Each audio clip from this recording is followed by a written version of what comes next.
আল্লাহ পাক রব্বুল আলামিন বিশ্ব নবী মায়ার নবী রাহমাতুল লিল আলামিন কে পুরস্কার দান করবেন, নবীজিকে পুরস্কৃত করবেন। ইচ্ছা করলে জিবরাইলের মাধ্যমে নবীজিকে পুরস্কারটা সরাসরি পাঠিয়ে দিতে পারতেন, কিন্তু আল্লাহ তাআলার মর্জি হলো তিনি নিজ হাতে তিনার বন্ধুকে পুরস্কার দান করবেন। সুবহানাল্লাহ। আল্লাহর নবী বিশ্ব নবী রাহমাতুল লিল আলামিন নবী আমার জিবরাইলের রাহবারিতে রওনা হয়ে গেলেন।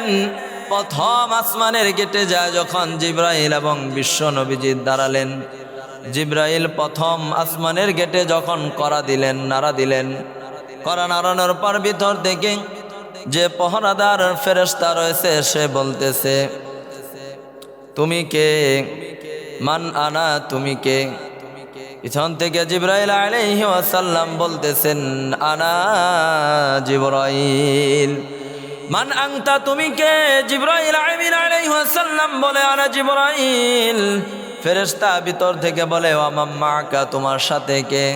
জিবরাইল আলাইহি ওয়াসাল্লাম বলে, আমার সাথে হলো বিশ্বনবী মুহাম্মদুর রাসূলুল্লাহ সাল্লাল্লাহু আলাইহি ওয়াসাল্লাম। ভিতর থেকে ফেরেশতা বলতেছে, তাকে নিয়ে আসার জন্যই কি তোমাকে দুনিয়াতে পাঠানো হয়েছে? জিবরাইল বলে, হ্যাঁ, বিশ্ব নবীকে আনার জন্যই আল্লাহ আমাকে দুনিয়াতে পাঠাইছেন। সুবহানাল্লাহ।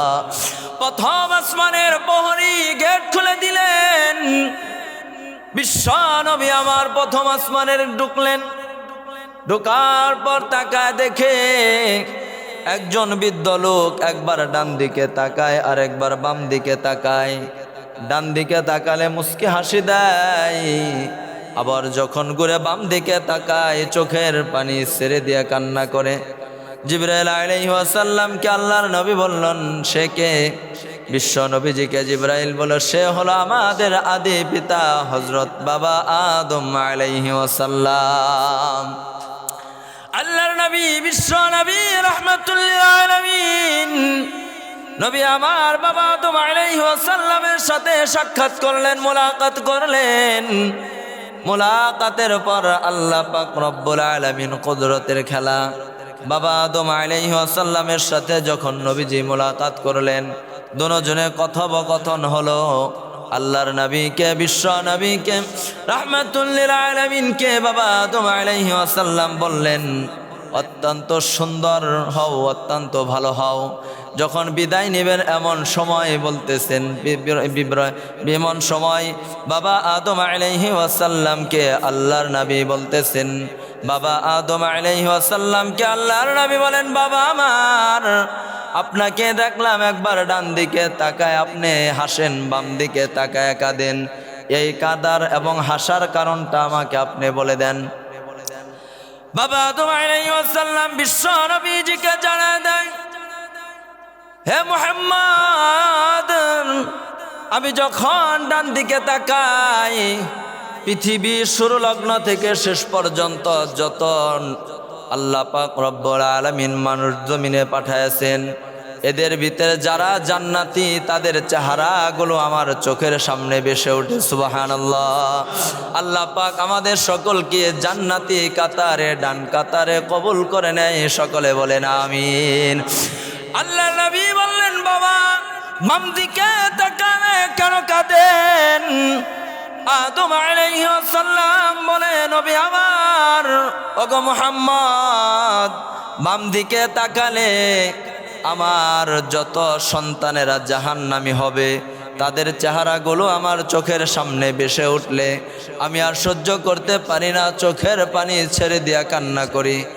শয়তানের দোকায় পড়িয়া গুনাহ করিয়া যারা জাহান্নামে এসে পড়বে, আল্লাহ কঠিন শাস্তি দিয়ে তাদেরকে জাহান্নামে আগুনে জ্বালাবেন। আল্লাহর নবী এই কথা শোনার পর আমাদের জন্য দোয়া করলেন। বাবা আদম আলাইহিস সালাম বাম দিকে তাকালে জাহান্নামীদেরকে দেখে আল্লাহ আমাদের সকলকে জাহান্নামী থেকে হেফাজত করেন। সকলেই বলেন আমিন। এরপরে বিশ্ব নবী জিবরাইলের সাথে মোলাকাত হলো। প্রথম আসমানের সব কাজ কমপ্লিট করার পর যখন দ্বিতীয় আসমানে যায়, নবীজি বলেন এক আসমান থেকে অন্য আসমানের দূরত্ব হলো 500 বছরের রাস্তা। সুবহানাল্লাহ। এত দূর এক একটা ছাদ আল্লাহ পাক ফিট করেছেন।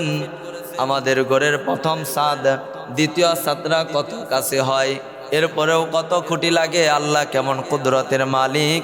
ইন্নাল্লাহা আলা কুল্লি শাইইন কাদির, যিনি সমস্ত ক্ষমতার উপরে যার ক্ষমতা। প্রথম আসমান এমন বিশাল আল্লাহ বানিয়েছেন। প্রথম আসমানের বরাবর দ্বিতীয় আসমান, 500 বছরের রাস্তা, একটা খুঁটিও লাগে নাই। এমন কুদরতের যারা গোলামি করে, এমন মালিকের যারা গোলামি করে খাঁটি গোলাম হবে, আল্লাহ বলেন এই সমস্ত গোলামদের জন্য আমি আল্লাহ জান্নাত তৈরি করে রেখেছি। সুবহানাল্লাহ। আল্লাহর নবী, বিশ্ব নবী আমার জিবরাইলের সাথে আবার রওনা হয়। দ্বিতীয় আসমানে গিয়ে দেখে হযরত ঈসা এবং ইয়াহইয়া আলাইহিস সালাম তিনাদের সাথে কথোপকথন সম্পূর্ণ করিয়া আবার যখন রওনা হলেন, একই হালত। প্রত্যেকটা গেটে যখন জিবরাইল আমিন আলাইহিস সালাম টোকা দেয় বা শব্দ করে, সাথে সাথে ভিতর থেকে প্রশ্ন আসে, মান আনতা, তুমি কে? আনা জিবরাইল ওয়া মান মাআকা, তোমার সাথে কে? কর মুহাম্মাদুর রাসূলুল্লাহ। জিবরাইলকে ফেরেশতা বলে, তাকে নিয়ে আসার জন্যই কি তোমাকে দুনিয়াতে পাঠানো হয়েছে?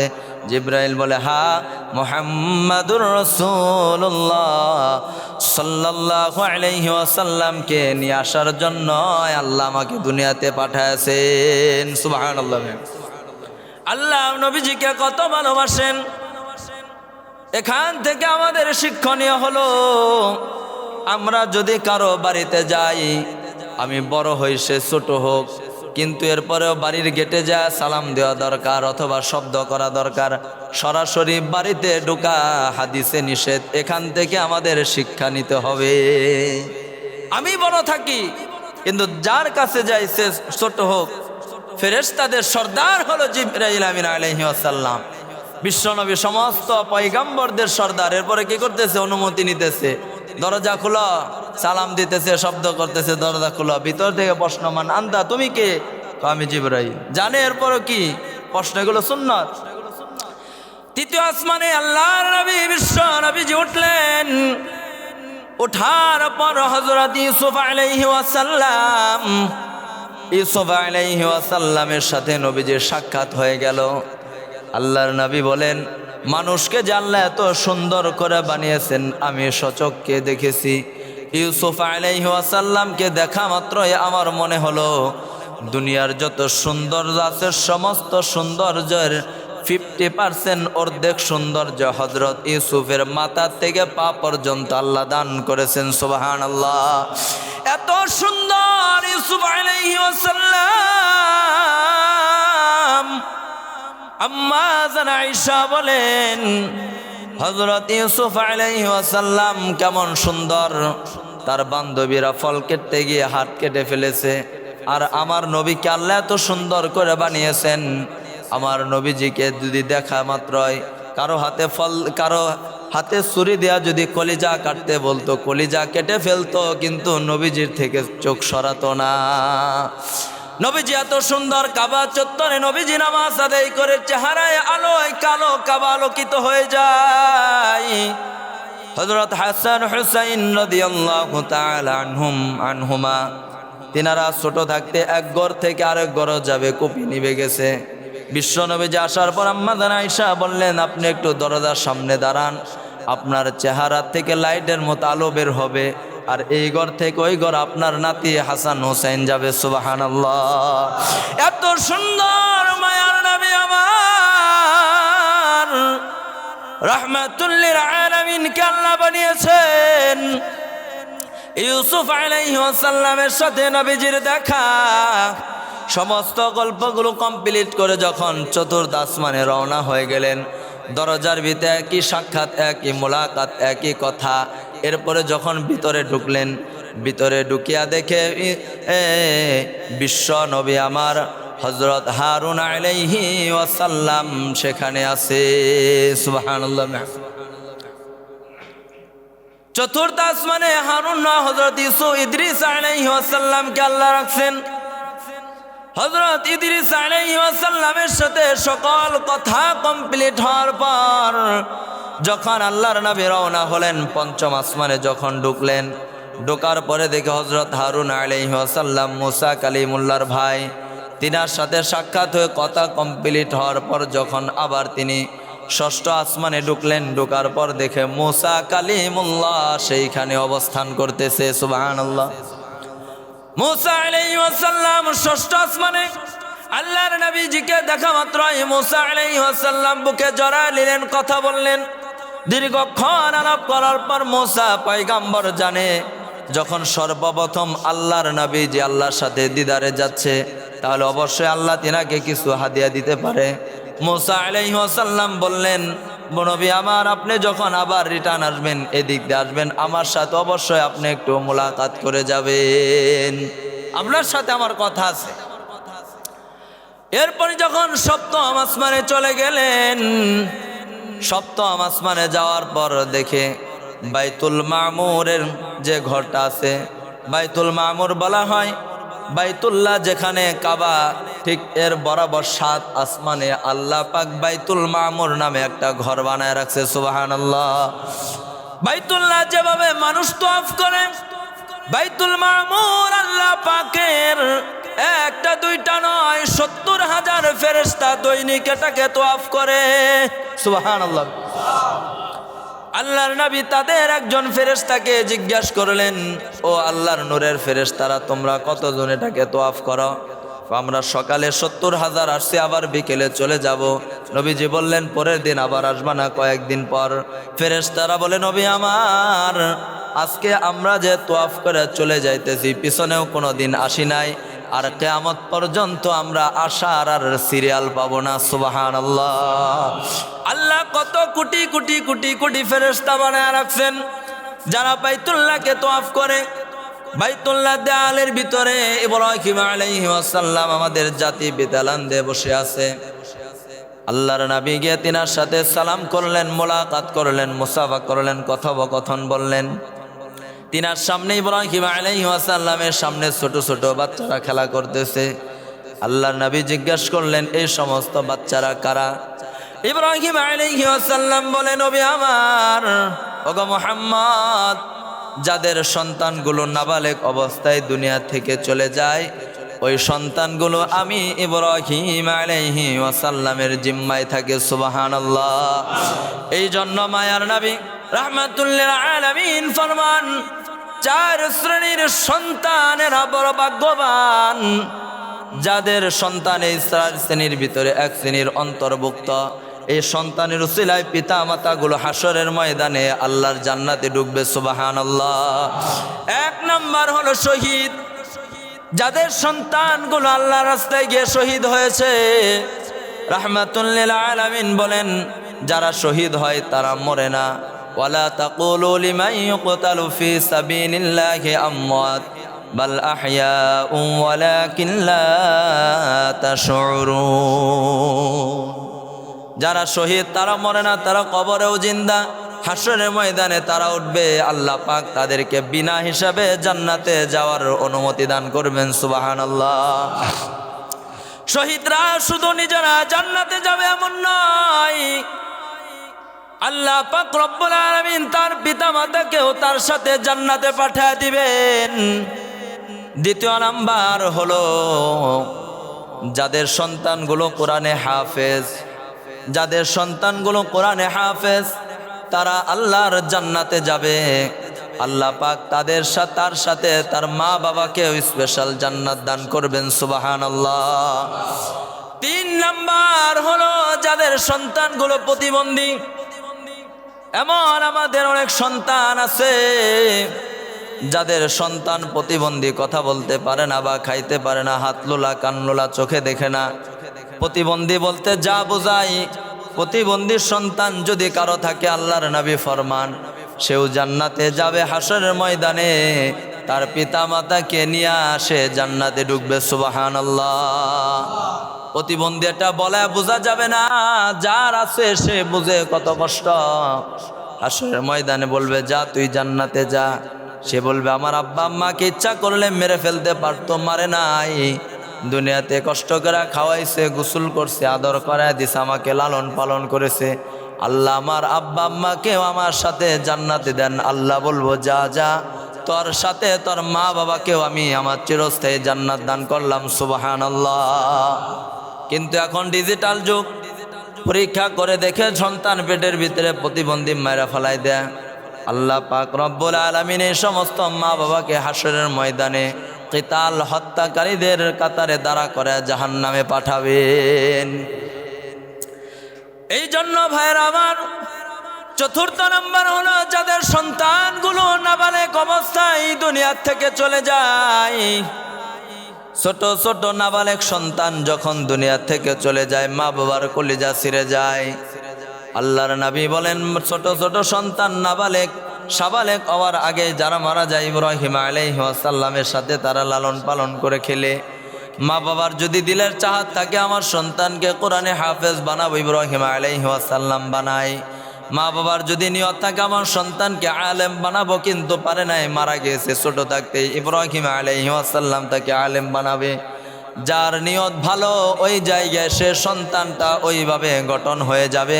হাসরের ময়দানে সন্তানকে বলবে আল্লাহ তুমি জান্নাতে যাও।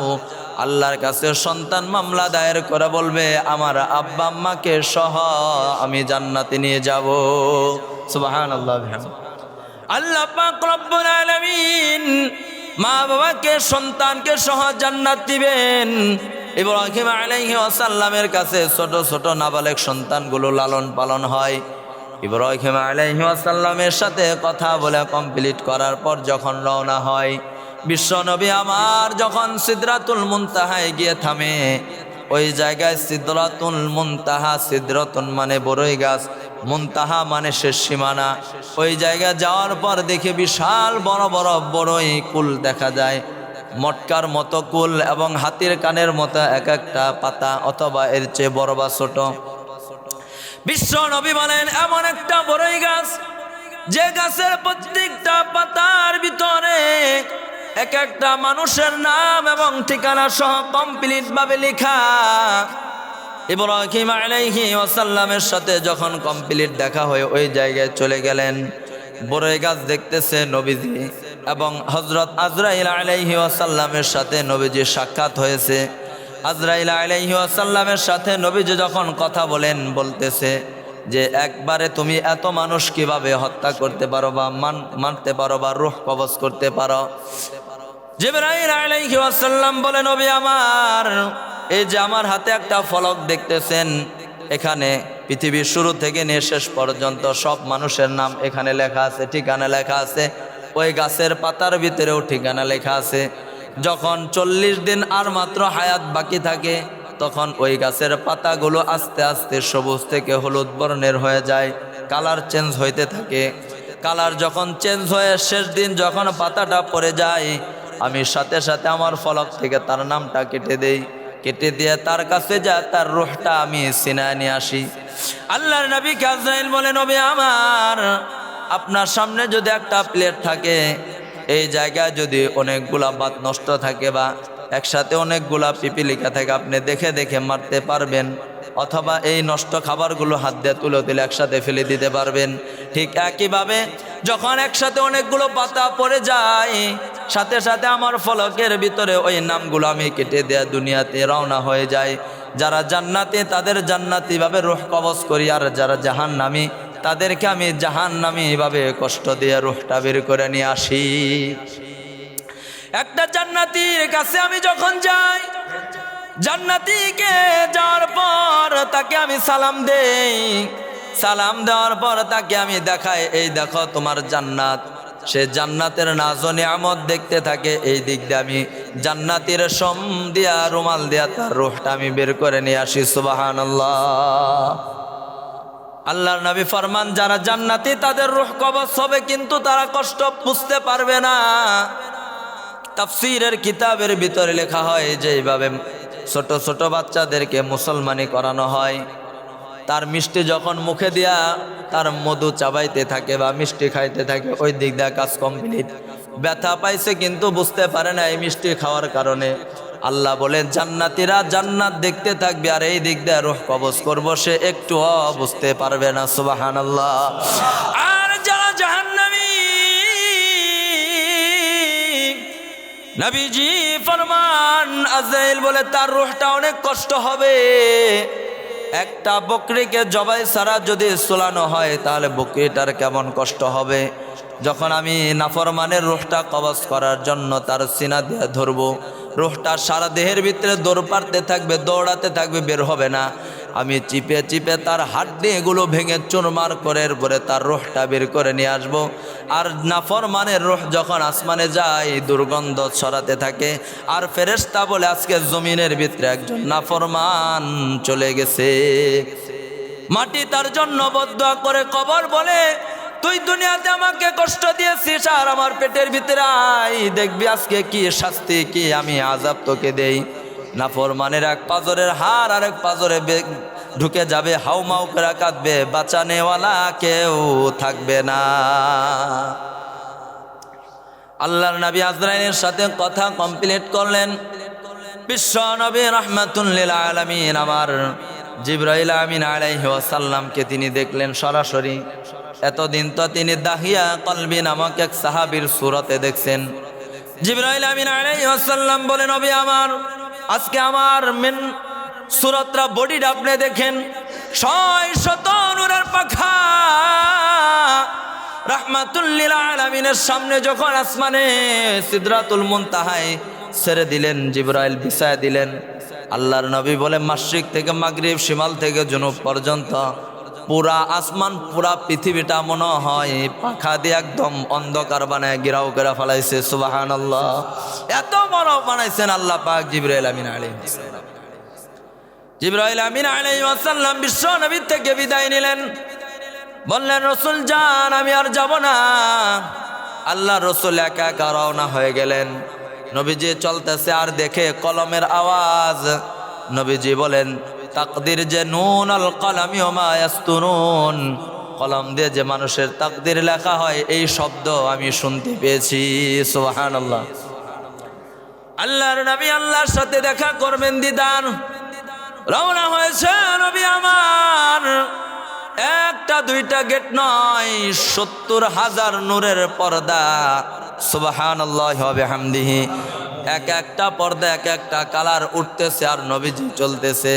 চলতে চলতে যখন নবীজি আল্লাহ তাআলার একদম নিকটে, বলা হয় একটা ধনুক বানালে বাঁকা করলে যতটা নিকটে, আল্লাহ এবং আল্লাহর রসুল ততটা নিকটে। সুবহানাল্লাহ। আল্লাহর নবী যখন আল্লাহ পাকের কাছে গেলেন, যাওয়ার পরে চিন্তা করলেন কি করবে, এখন তো পাগল পারা হয়ে গেছে। নবীজি চিন্তা করতেছেন আমার মাবুদকে আমি কিভাবে প্রশংসা করলে খুশি হবে। রাহমাতুল লিল আলামিন সিজদায় পড়ে গেলেন। সিজদায় পড়ে বললেন আত্তাহিয়াতু লিল্লাহি ওয়াস সালাওয়াতু ওয়াত তাইয়্যিবাত। এ পর্যন্ত নবীজি বললেন। সিজদায় পড়ে নবীজি বললেন আত্তাহিয়াতু লিল্লাহি ওয়াস সালাওয়াতু ওয়াত তাইয়্যিবাত। আল্লাহ তাআলার প্রশংসা যখন করলেন, করার পর আল্লাহ পাক রব্বুল আলামিন বললেন নবী আমার মাথা ওঠান। আসসালামু আলাইকা আইয়ুহান নাবিয়্যু ওয়া রাহমাতুল্লাহি ওয়া বারাকাতুহু।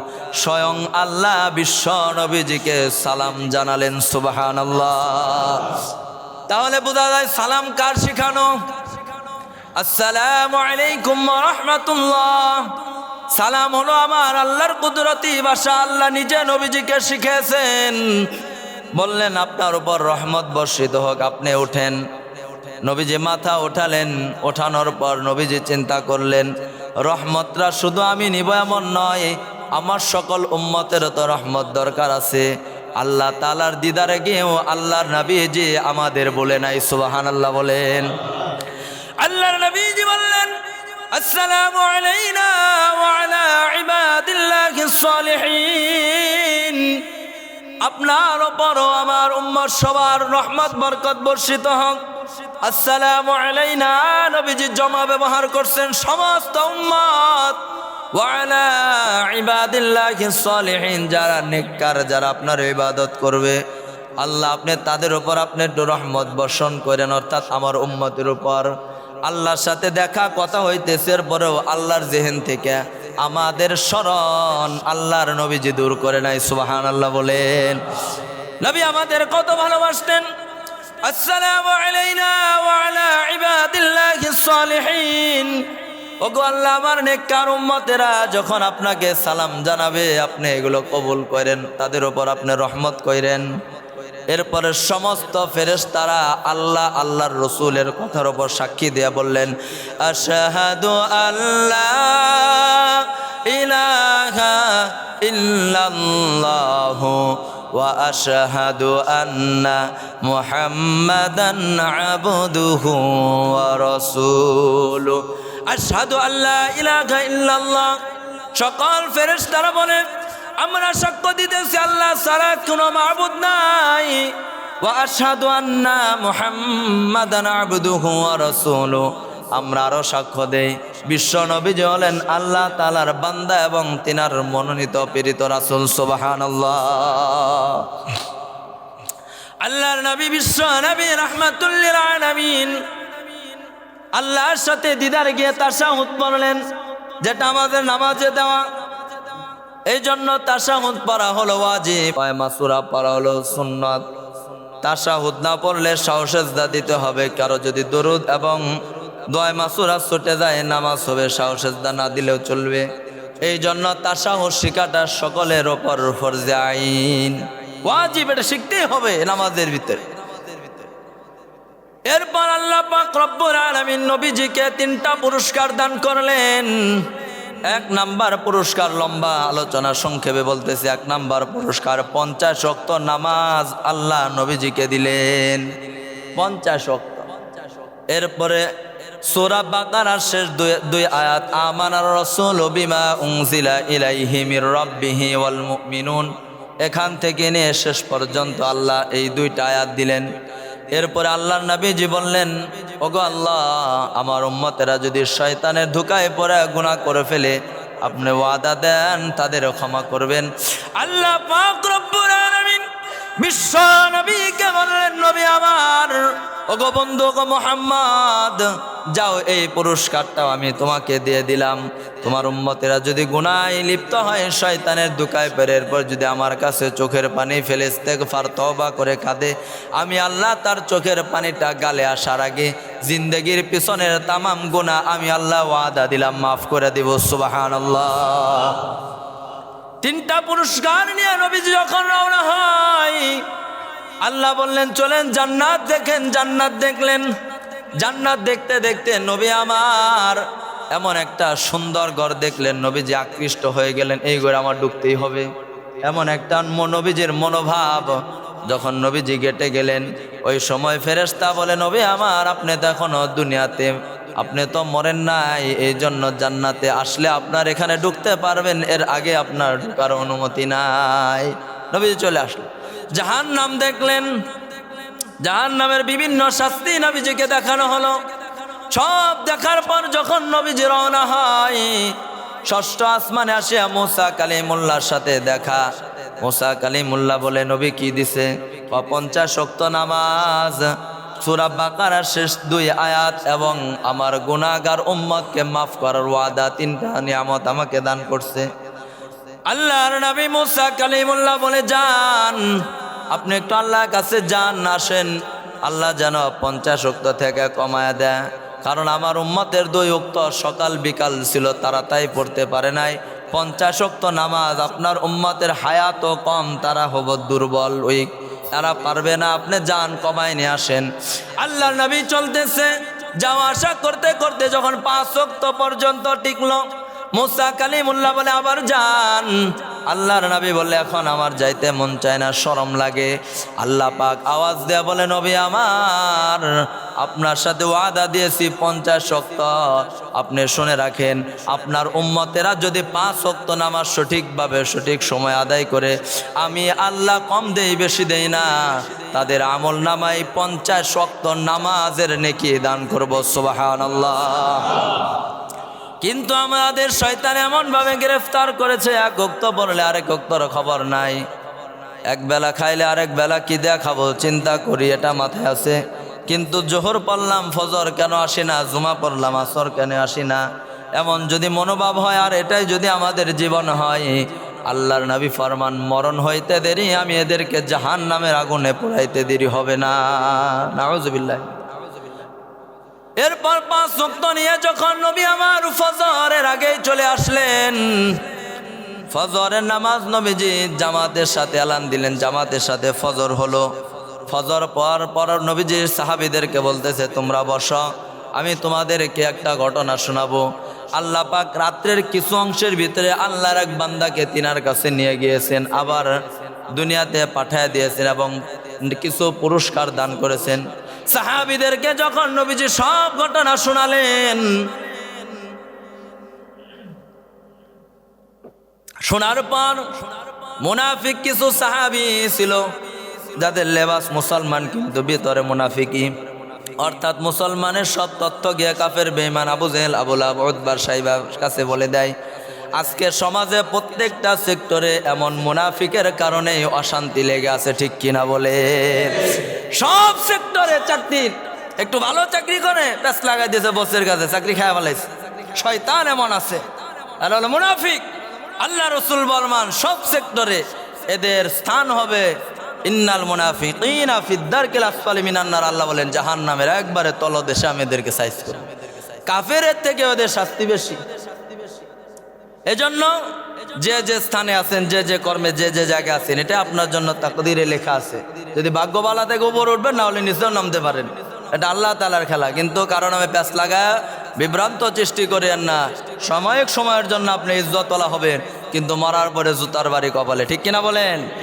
এই জন্য ভাইয়েরা আমার, মুনাফিকরা প্যাঁচ লাগায় বলে আবু জেহেল আবু লাহাবের কাছে গিয়ে বলে মুহাম্মদ পাগল হয়েছে, কি বলতেছে? আত্রে বলে সামান্য সময় এই ঘটনা সম্ভব। মুনাফিক এবং কাফেররা মিলা আবু বকরের বাড়ির দিকে রওনা হয়েছে। ঘটনা কমে আবু বকর রাদিয়াল্লাহু তাআলা আনহু ওই দিন ফজর আসতে পারে নাই, নবীজির সাথে দেখা করার জন্য রওনা হয়েছে। পথিমধ্যে একদল মুনাফিক কাফেরের সাথে নবীজির আবু বকরের দেখা। বলতেছে আবু বকর তোমাকে একটা প্রশ্ন করি, করো। রাত্রির কিছু অংশে যদি কেউ এই কথা বলে আমি 7 আসমান পেরিয়ে আল্লাহর দিদার লাভ করে আবার দুনিয়াতে আসছে, এটা কি সম্ভব? আবু বকর বলে বলো কে বলছে? মুহাম্মদ পাগল বলেছে, মুহাম্মদ এই কথা বলেছে। আবু বকর রাদিয়াল্লাহু তাআলা আনহু বলেন এ কাফেরের দল, যদি আমার নবী বলে থাকে তাহলে এটা 100% খাঁটি এবং সত্য। সুবহানাল্লাহ। আল্লাহর নবী বিশ্ব নবীর কাছে যখন পৌঁছে গেল, আবু বকর এই কথা বলছে। আল্লাহর নবী বললেন আবু বকর তুমি আজকে থেকে তোমার নামের শেষে সিদ্দিক একটা সত্যবাদী উপাধি আমি তোমাকে দিয়ে দিলাম। সুবহানাল্লাহ। আল্লাহর নবীকে এখন কাফেররা কিভাবে গায়েল করবে, তাদের পণ্ডিতের কাছে যেয়ে বলে দেখো তো লেখা আছে বাইতুল মুকাদ্দাসের কয়টা জালানা, কয়টা দরজা, কয়টা সিঁড়ি, সব লেখা আছে। এগুলো গিয়া মুহাম্মাদের তোমরা প্রশ্ন করো, যদি সঠিক জবাব দিতে পারে তাহলে সে সত্য, আর যদি মিথ্যাবাদী হয় তাহলে জবাব দিতে পারবে না। কত বড় বদমাশ তারা। নবীজির কাছে আসার পর বলতেছে মুহাম্মদ তুমি যা বলতেছো আমরা মানবো, কিন্তু আমাদের একটা কথা আছে, তা হলো বলো তুমি বাইতুল মুকাদ্দাসের দরজা কয়টা, জালানা কয়টা, সিঁড়ি কয়টা, সিঁড়ির ভিতরে কয়টা করে রেলিং দেওয়া। আচ্ছা বলুন, আপনারা স্বাভাবিকভাবে ধরেন জুমার নামাজ পড়তে আসছেন, কয়টা জালানা, কয়টা দরজা, কয়টা গ্রিল, কয়টা সিঁড়ি, স্বাভাবিকভাবে কেউ বলতে পারবে? শতকরা একজনও পারবে না। যারা আছে এখন আমিও তো পারবো না যে কয়টা দরজা জালানা বলতে পারবো, কয়টা কাতার বলতে পারবো, কয়টা গ্রিল আছে এটা গোনা সম্ভব? আমি গিয়ে চাকরি নিছি গ্রিল গোনার। এরপর আল্লাহর নবীকে যখন প্রশ্ন করছে, আল্লাহর নবীজির এত সুন্দর চেহারা একটু মলিন হয়ে গেছে। আল্লাহ পাক রব্বুল আলামিন জিবরাইলকে বললেন এক মুহূর্তে দেরি করো না, থাবা দেয়া পাখা দেয়া বাইতুল মুকাদ্দাস নিয়ে কুদরতি ভাবে আমার বন্ধুর সামনে তুমি অটোমেটিক লিফটের মতো ঘুরাইতে থাকো। আমার বন্ধু এক একটা দরজা জালানার সিঁড়িগুলা গুনে গুনে কাফের বেঈমানদের দাঁত ভাঙা জবাব আল্লাহর নবী দিয়া দিবেন। সুবহানাল্লাহ। আল্লাহর নবীজি কাফের বেঈমানদের যখন দাঁত বাবা জবাব দিলেন, কাফেররা এখন কিভাবে জানে বলতে পারেন? আগের কিতাবের ভিতরে সব লেখা ছিল বাইতুল মুকাদ্দাসের কয়টা জালানা, কাফেরদের পণ্ডিতদের কাছে কয়টা দরজা, কয়টা সিঁড়ি, সব বিস্তারিত লেখা। তারা পরে লিখে নিয়ে আসছে। যদি ভুল হয় মুহাম্মদ মিথ্যাবাদী, আর যদি সঠিক হয় তারা তো চুপ হয়ে যাবে। আয়েশা যখন নবীজিকে প্রশ্ন করছে কয়টা দরজা নবীজি, জিব্রাইলকে তো আর কেউ দেখে না, নবীজি দেখতেছে আর সব বলে দিতেছে। তারা মিলাইতেছে পণ্ডিতেরা, আরে মুসলমান, নবীজি যা বলতেছেন সব এগুলো সত্য। সুবহানাল্লাহ। কাফেররা চুপ হয়ে চলে গেল পাগল বলিয়া। আমাদের জন্য আল্লাহ পাক 5 ওয়াক্ত নামাজ দিলেন। এরপর দিলেন সূরা বাকারা শেষ 2 আয়াত। এই আয়াতগুলো যদি কেউ পড়ে সকালে আবার সন্ধ্যায়, আল্লাহ সকল প্রকার হাজত কুদরতিভাবে পুরা করবেন। সুবহানাল্লাহ। এবং শয়তানের ধোঁকায় পড়ে গুনাহ হয়েছে, আল্লাহর কাছে ইস্তেগফার করেন, মাফ চান, আল্লাহ মাফ করবে। এই জন্য ভাই 5 ওয়াক্ত নামাজ এটা স্বয়ং আল্লাহ আমাদের দিছে। যদি কেউ সঠিকভাবে পড়ে 50 ওয়াক্ত নামাজের নেকি পাবে। সুবহানাল্লাহ। কত বড় নিয়ামত। এই হলো সংক্ষিপ্তভাবে মেরাজের ঘটনা। এখন সংক্ষিপ্তভাবে 2-1 মিনিটে বলবো করণীয় এবং বর্জনীয় কি। করণীয় হলো এই সবে মেরাজ উপলক্ষে কোনো নামাজ নাই, কোনো রোজা নাই। এটা হলো একটা আলোচনার বিষয়, যেটা আলোচনা করলে আমাদের নবীজির ইজ্জতের ভাব বোঝা যায় এবং আমাদের ইমানের তারাক্কি হয়। আমরা যেটা পুরস্কার পাইলাম এত কিছু এটা বোঝা যায়। এই জন্য এটা আলোচনার বিষয়, আলোচনা করবেন। এই সম্পর্কে কি নাই, নামাজ রোজা অথবা নির্দিষ্ট কোনো ইবাদত নাই। হ্যাঁ আছে, সবে বরাতের আছে, আশুরার আছে, এগুলো নির্দিষ্ট আছে, এগুলো হাদিস আছে, এগুলো হলো। আর এটা হলো করবেন। বর্জনীয় কি? বর্জনীয় হলো এই চাঁদ উপলক্ষে করে রুটি বানায় খাওয়া, অথবা খিচুড়ি পাক করে খাওয়া, অথবা আতশবাজি করা বা গুনাহ লিপ্ত হওয়া, এটা সম্পূর্ণ নিষেধ। বর্জনীয়, কোনো গুনার কাজ করা যাবে না। এজন্য আল্লাহ পাক আমাদের সকলকে করণীয়গুলো স্মরণীয়ভাবে করার তৌফিক দান করুন। সকল বলে আমিন। বর্জনীয়গুলো আল্লাহ পাক আমাদেরকে বর্জন করার তৌফিক দান করুন। সকল বলে আমিন। আল্লাহ পাক আমাদের সকলকে 5 ওয়াক্ত নামাজ বা জামাতের সাথে আদায় করার তৌফিক দান করুন। সকল বলে আমিন।